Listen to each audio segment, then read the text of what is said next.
What's up everybody, it's the Big Apple Prepper here. Have you seen the Nuclear PSA video that was put out about a week ago for New York City? Just recently, the same exact video was released in California.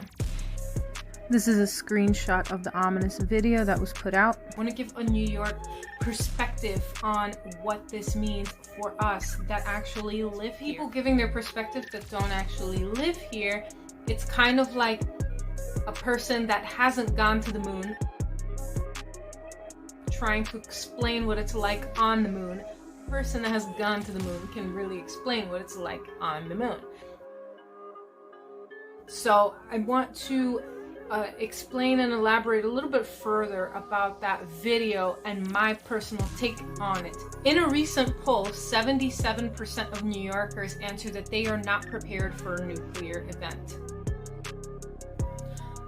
But hypothetically, let's say even if you were, if you had your 2 weeks worth of water and food and your basic necessities such as medical supplies and whatnot, and you were ready for a fallout to happen, could you actually survive in New York City? Based off of the tips they gave in that video. Well, I could tell you it's pretty laughable that they would even put out such a video, in my opinion. So when they say nuclear in that video, you are thinking about World War III. You're thinking about you're just gonna get bombed and survive. Let me explain that that video should have been a lot more specific in talking about how a New Yorker could only survive a dirty bomb. If you don't know what a dirty bomb is, it's basically a dynamite with radioactive material. This bomb, when it goes off, it's only going to explode for a couple of blocks to a couple of miles.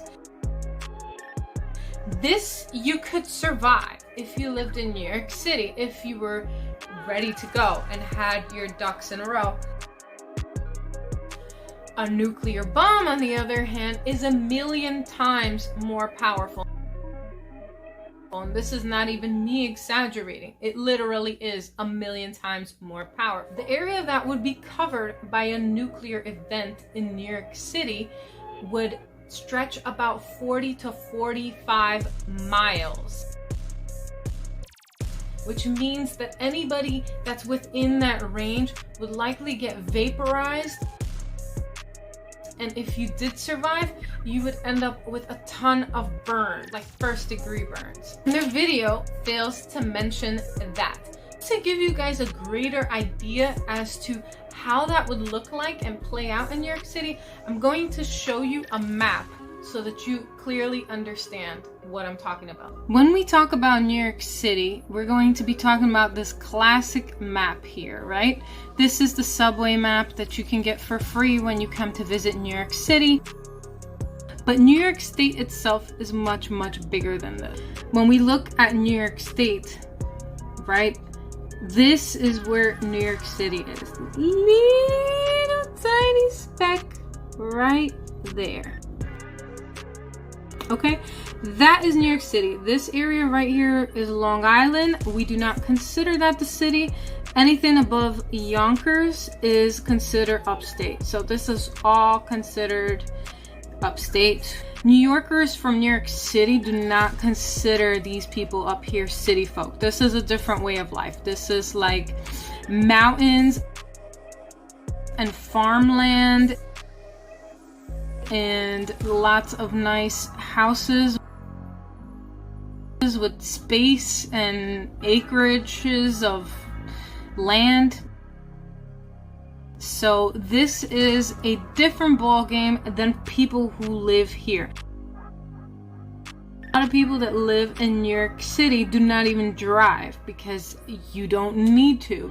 Say a tourist came to visit New York City. This here is Central Park.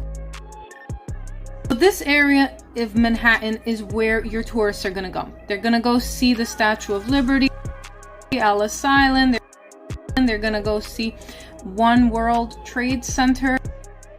They're going to go up this way and go see the Empire State Building and the Chrysler Building and Times Square and Rockefeller they're all in this area, right? Typically, tourists do not travel beyond this area because this is Harlem. Tourist that is not familiar with the city, they probably won't have much to see. Like basically all the main tourist attractions are here, okay, so to speak. This is Queens over here, and this is Brooklyn over here.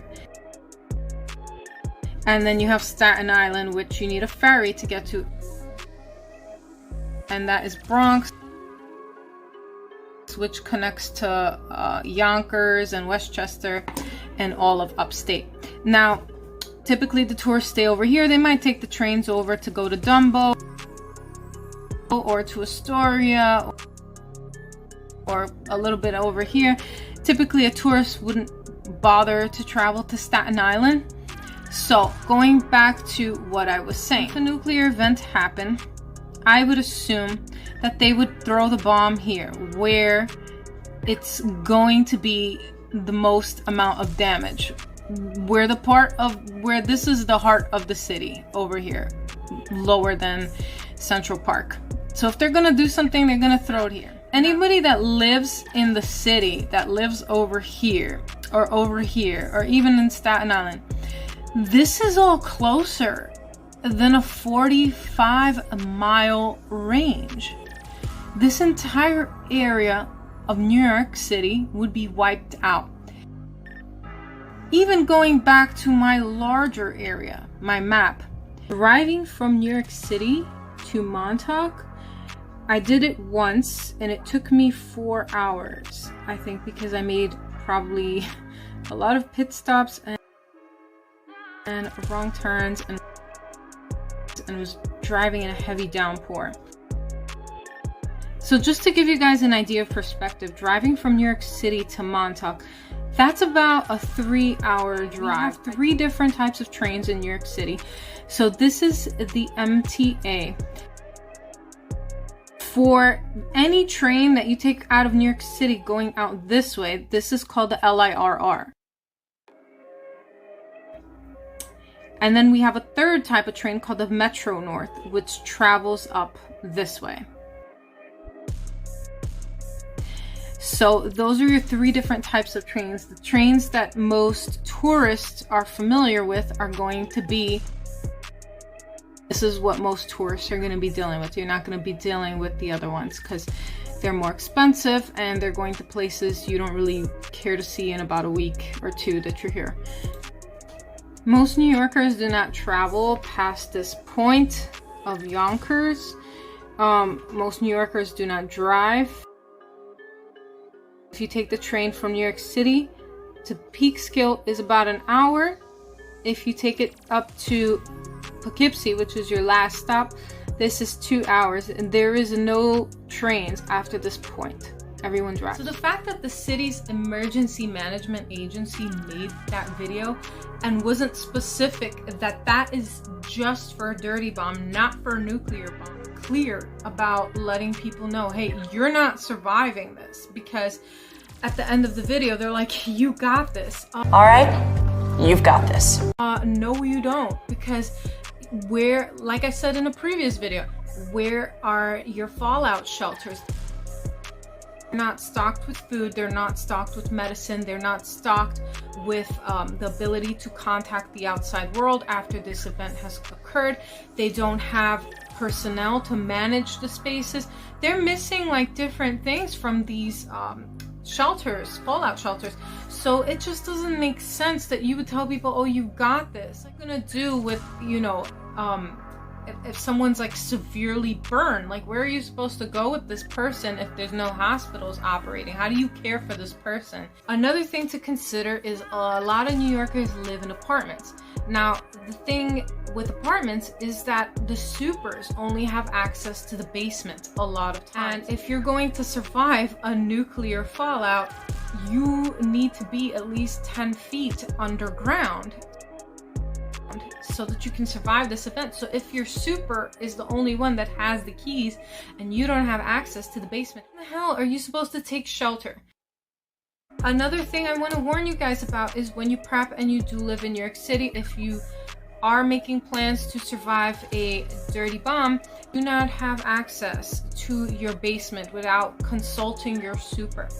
You should definitely get in touch with a friend or a family member that has access to a basement there, and you can go there if something happens. You have to keep in mind that if you are going there, you should be bringing food, water, medical supplies. You should be prepared to bring your bug out bag. You should be prepared to take care of you. Do not expect someone to give up their resources to help you. You should be ready to shelter in place until the air is clear and you can go back outside again.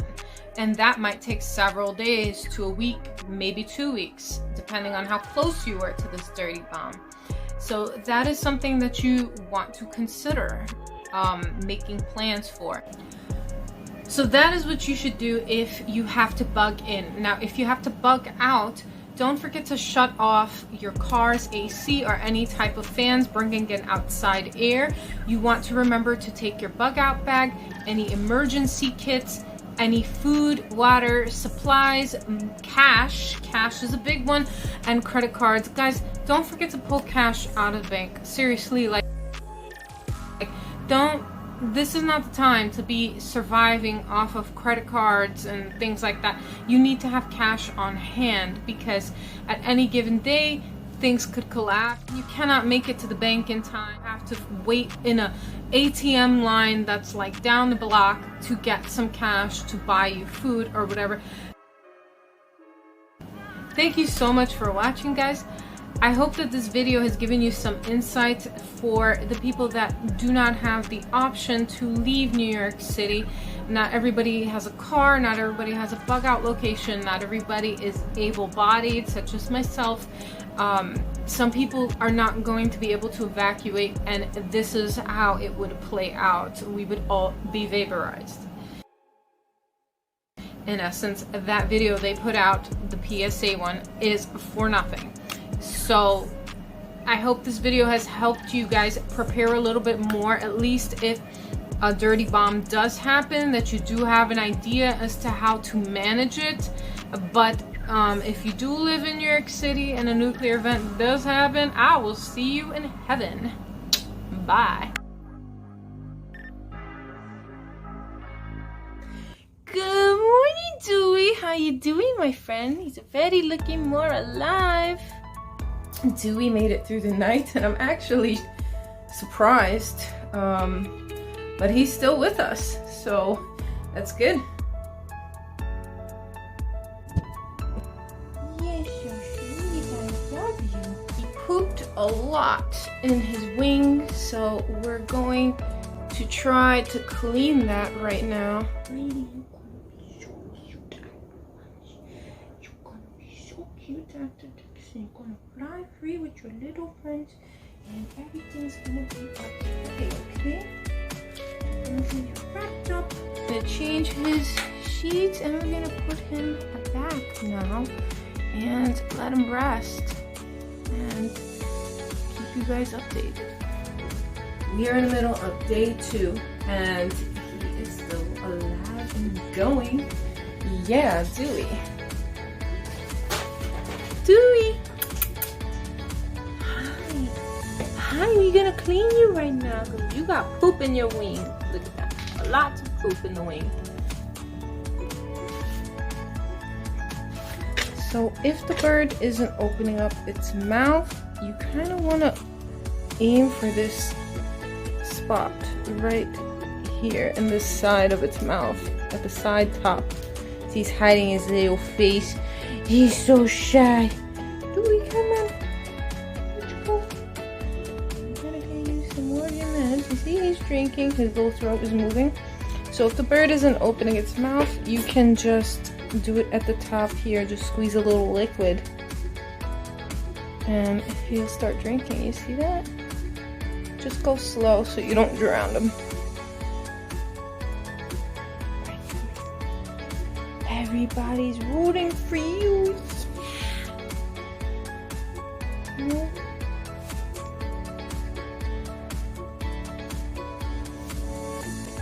I tried to give him apple juice before, and He really didn't like it. He kept turning his head. He's like, no, Mom, no. No apple juice. It's a good time. That's what my therapist says. Everything's gonna be alright. Everything's gonna be okay. It's a good time.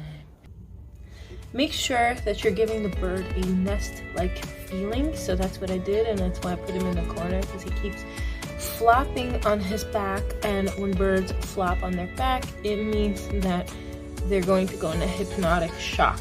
There is a lot of green poop on the towel, and that lets me know that he's pooping what looks like pretty regular, like it's not diarrhea. So I think there is hope. Day 3, and I'm gonna be feeding Dewey now. Dewey made it into day 3. I had to move him inside because there was a lot of thunderstorms, and because I just got my spinal procedure done and I won't be able to do stairs so easily for the next few days. I just got done getting spinal injections, and that was not fun.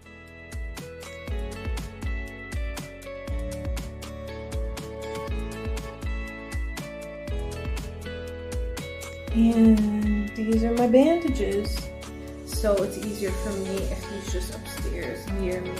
Alright, Dewey, he's looking more alive. Give him a little belly rub. Belly rub. Alright, baby kicks. I'll see you later. Bye bye. We have made it into day 4 with Dewey. I can't believe it. We just gotta hold out one more day, and then we could get him the help he needs. Hi, Dewey. Hi. You're so cute. Show the world how cute you are. Look at my little guy. He's such a fighter. He's such a fighter. This bird doesn't want to keep its head straight.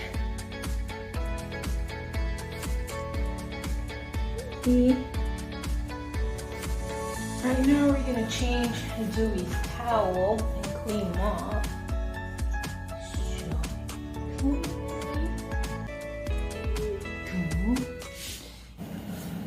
I also want to say that this was an extremely tough week. In addition to everything going on, I got spinal shots and I am in recovery right now. The last time I did it, it was about 8 days before I was recovered. So far, it's been about 3 days.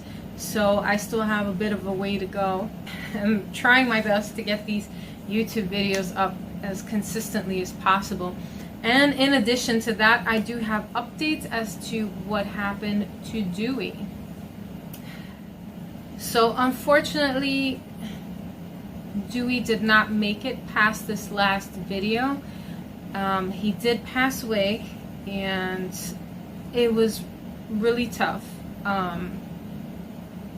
I was pretty surprised that he even made it past the first night. So it's just crazy. Like, you just never know. It goes to show you that the medication that I did make him DIY electrolytes, it did work to a degree to hold him. But I just could not get to the doctor fast enough. And I think that even if I did get to the vet fast enough, that wouldn't have even been enough. Well, that wasn't enough. I had to take Mara to go get neutered, which is my new guinea pig. And it's according to the shelter's contract that I have to get him neutered. And when I went to take him to go get neutered, they put anesthesia on him. And the moment they did that, he started bleeding out of his nose, almost passed away. They stopped the entire procedure, so he did not get neutered. And right now, he has been fighting for his little life for the past 2 days, and I am super upset that things went that way, because he was really happy, and out of all my guinea pigs that I've ever had, he ran the fastest. He was the most jolly. He did something that in people that own guinea pigs would understand that he did a lot of zoomies and a lot of popcorning. So I find it so weird that this happened to him, and I just cannot get over it, and my heart breaks. And tomorrow we are going to go pick him up, but it's a very complicated, long story, and he's not going to be fully better. But the ACC, which is the shelter which we got him from, is only willing to cover 2 nights of expenses for him. So that is the reason that we are only able to leave him there for 2 nights. And me being disabled, I gave all the money I had to try to save him up front, and they like helped with the additional costs. So it's just gets really expensive, these overnight stays and whatnot. And it's just terrible what happened to him, because he's a baby and he was abused by his previous owner. So I felt like I finally gave him a good, happy, stable home, and now he had to go through that whole health situation, and I'm gonna have to be syringe feeding him by hand as well when I bring him back. So it's going to be a long fight, and I hope that he gets better, because I already lost a patient this week, and I can't do this mentally, lose another one. But that's what's been happening for me this entire week.